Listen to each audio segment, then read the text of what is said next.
Okay, what is up there YouTube? This is a J-Man Time, and today I have a video on Portuguese tanks and armored fighting vehicles of the Second World War. Now, during World War II, the tiny country of Portugal largely remained neutral. This was largely due to Portugal's ally Spain.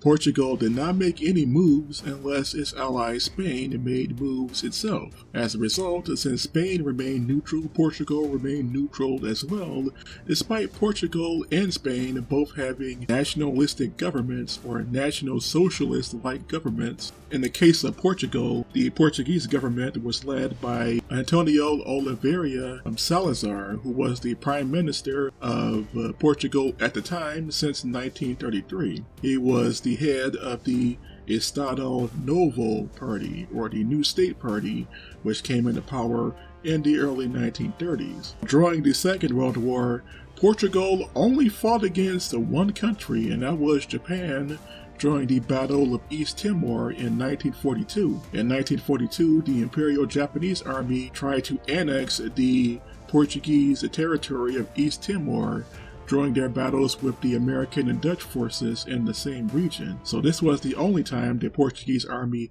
actually fought either the Axis or Allied powers, but Portugal largely remained neutral, and during the war, they largely remained neutral due to their 550-year-old Anglo-Portuguese Alliance with Britain. This made Portugal a neutral country due to the fact that it was legally allied with Britain, although it was a nationalist country and had more sympathies with Germany, at least politically. But both the Allies and Axis powers had their eyes on Portugal. Both the Germans and the Italians and the British and Americans already drew up plans to invade both Portugal and Spain during the war, although none of these plans ever came into fruition. Now, the Portuguese army only had 35,000 troops in total, and they only had a small number of armored fighting vehicles, less than 50 in total. So let's go over some of the rare Portuguese armored fighting vehicles of the Second World War. And the first vehicle on the list is a British-made tank, the Vickers Mk.IIID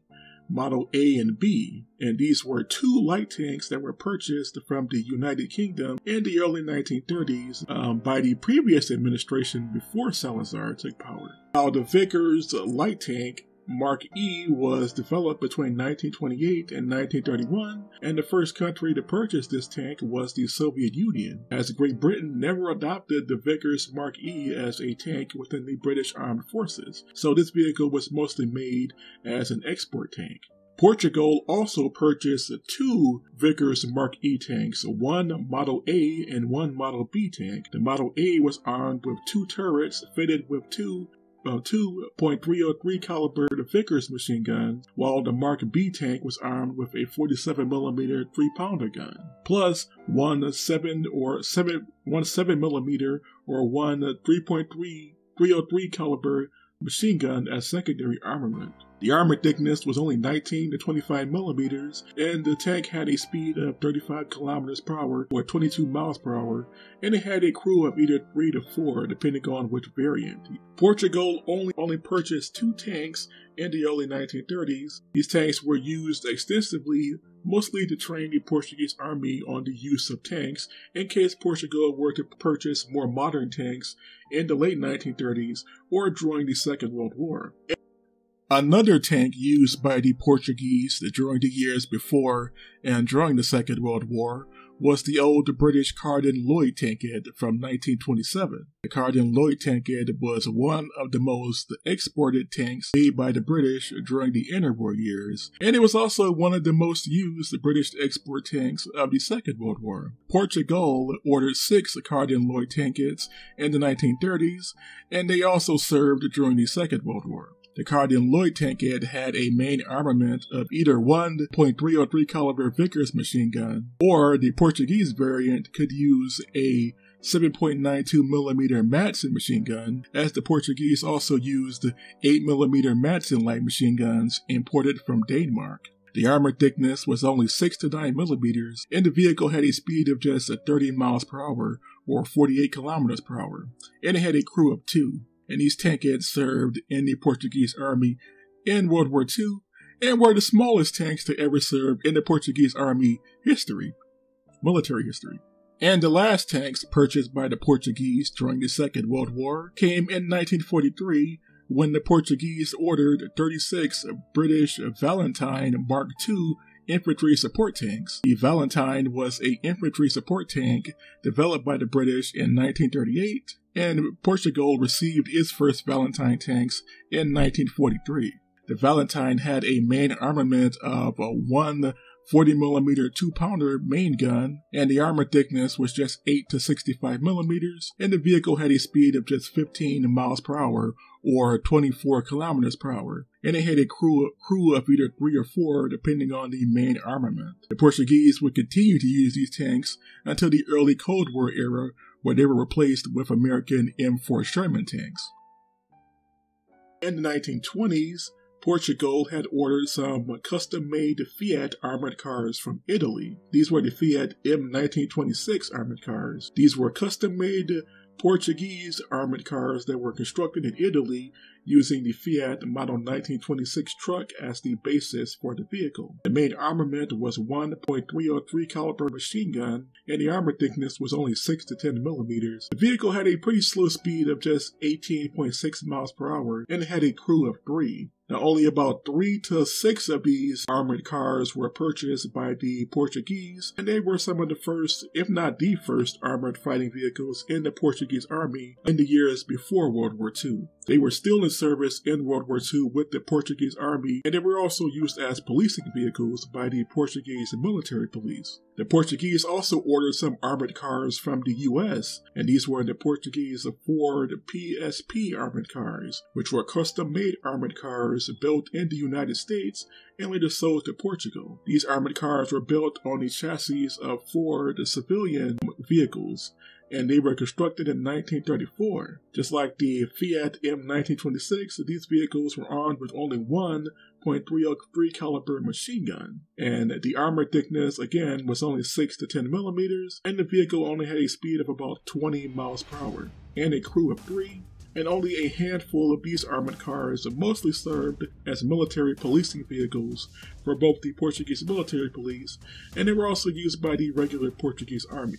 In the 1930s, Portugal also went to France in order to buy some armored fighting vehicles. And the first and only armored fighting vehicles purchased from France were the French Burlet VPC Model 1927 heavy armored cars. And these were turreted armored cars fitted with one 37mm French SA-18 main gun and one 7.5mm French FM24-29 light machine gun as the secondary armament of this heavy armored car, or medium armored car. The armor thickness was pretty thin at just 9.5 millimeters, and the vehicle had a speed of 55 kilometers per hour, or 34.1 miles per hour, and had a crew of 4 to 5. Now, only 3 of these vehicles served in the Portuguese Army from the 1930s and were still in service during the Second World War as patrol vehicles within the Portuguese Army. And they were the most powerful armored car used by the Portuguese during the early half of World War II until the next vehicle on the list comes from the United Kingdom, and this was the Avis-Straussler ACD-3 armored cars from 1937. These were turreted armored cars that were also used by the Hungarian armies. The Hungarians purchased the patent for this vehicle also in the late 1930s before World War II. So this vehicle was used by both the British, the Portuguese, and the Hungarians. So it was used by the Allied powers, the Axis powers, and neutral countries like Portugal. The main armament was one 50 caliber M2 Browning heavy machine gun and one British-made .303 caliber secondary machine gun. The armor thickness was only 4 to 13 millimeters, but the vehicle had a massive speed of 96 kilometers per hour, or about 59 to 60 miles per hour. So it's pretty fast. And the vehicle had a crew of 4. Portugal purchased 2 of these vehicles in 1942 from Great Britain, even though Portugal was trying to make itself seem neutral towards the Axis powers. It still purchased some British-made weaponry, and these Avis-Straussler armored cars were just some of the weapons purchased from Britain by Portugal during the Second World War. These vehicles served in the Portuguese army all the way up until the Cold War, and they were still in use during the Portuguese colonial war of the 1950s, 60s, and 70s. So these were the last armored fighting vehicles purchased by the Portuguese and used by the Portuguese during the Second World War. And then the final armored car used by the Portuguese during the Second World War was the British Humber armored car, developed in 1941. The Humber was a medium-heavy armored car that was famous for its use during the Battle of North Africa. Portugal received at least 3 to 4 of these Humber armored cars in 1943, along with those aforementioned Valentine infantry support tanks. The Humber armored car had a main armament of either one 15mm Besa heavy machine gun or one 37mm American-made M5 or M6 main gun. The armor thickness was just 15mm, and the vehicle had a speed of 50 miles per hour or 80 kilometers per hour, and they had a crew of between 3 and 4. And these were the heaviest armored cars to serve in the Portuguese army during the Second World War, and they were also still in use during the Portuguese colonial wars of the 1950s through 1970s. And there you have it. These were the Portuguese armored fighting vehicles of World War II. Now, lucky for the Portuguese, neither the Allies or Axis powers really wanted to invade Portugal's territory, and only the Imperial Japanese Army invaded Portuguese-controlled territory in the Pacific, like Portuguese East Timor. The Japanese also had advisors placed in the Portuguese-controlled Macau, as Macau was also part of the Portuguese colonial empire in the years before and during the Second World War. If the Allies or Axis powers wanted to invade Portugal, really, in terms of armored fighting vehicles, they really wouldn't have much of an obstacle, as those 2 Vickers light tanks were the only real threat to any Allied tanks or armored cars in Portugal.